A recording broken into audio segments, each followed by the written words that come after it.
And Professor Mark Edwards from Virginia Tech is back now in the troubled city of Flint, Michigan again to distribute test kits to the local residents.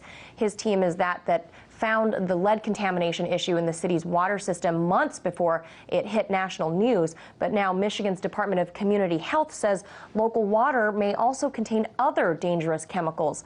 RT's Alexey Yaroshevsky reports.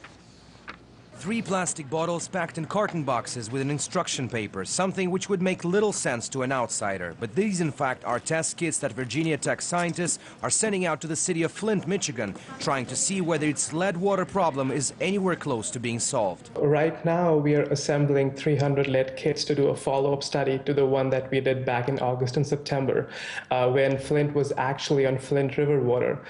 So the lead levels that we found were astronomical, were hard to believe. Flint switched back to Detroit water in October. Lead levels should be going down. To confirm that that is actually happening, we will retest the homes that we tested in August and September. Why this kind of help is coming from outside of the state of Michigan, you may ask? Because the Virginia scientists were among the first to actually find out that Flint had this problem. Moreover, they learned about it at least 6 months prior to the issue prompting state of emergency and nationwide coverage. Yet no one listened to them or the EPA scientist who revealed it. When the EPA scientist wrote his scientifically accurate memo showing a widespread lead problem in June, to his EPA co-workers, action should have been taken, but nothing happened. And when the memo was leaked to the press, the state regulatory agency said there is no lead in water problem, everyone can relax. And the EPA head of Region 5 actually apologized to the mayor of Flint, saying, oh, this memo should not have been leaked, and I'll make sure my employee doesn't talk to any more media. I mean, how can you sit there and watch an entire city being lead poisoned and not do the job that you're paid to do? It is just unconscionable. So this could have been prevented a long time ago. But lead in water may not be the only problem that Flint residents may have gone through. Just a month after the first traces of lead were spotted in the city's water, Michigan's Department of Community Health published a report with a far scarier conclusion that Flint River contained perfluorinated compounds, or PFCs. PFCs include a lot of elements, including perfluorooctanic acid, PFOA, or in its other name, the C8.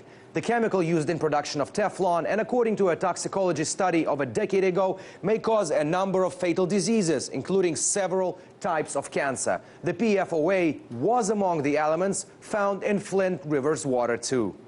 America first learned of C8's potential danger in a landmark case against DuPont in West Virginia. After local water got poisoned with the chemical, it emerged that the company had known about its threat for as long as half a century. The human body thinks that C8 is actually a food, so it tries to eat the C8 day after day. It tries to process the C8 in the human body, and it causes a process of several different kinds of cancers, ranging from testicular cancer to kidney cancer to thyroid disease to ulcerative colitis.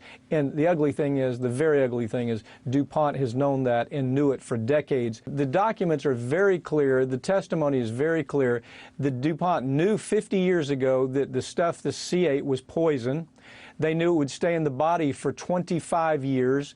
They knew that it would stay in the environment for 2,000 years. DuPont lost a $340 million class action lawsuit, paid a fine, and agreed to fund the C8 health project. It also vowed to phase out the chemical entirely from its production. The DuPont lawsuit and water contamination in Flint are a decade apart from one another, but their pattern is very similar. Both could have been avoided, but were not because the voices of concern had been silenced. Virginia Tech scientists, now that they have been heard, are hoping that in any future such cases, authorities will pay more attention to scientists. Alexey Yaroshevsky, RT, reporting from Washington, D.C.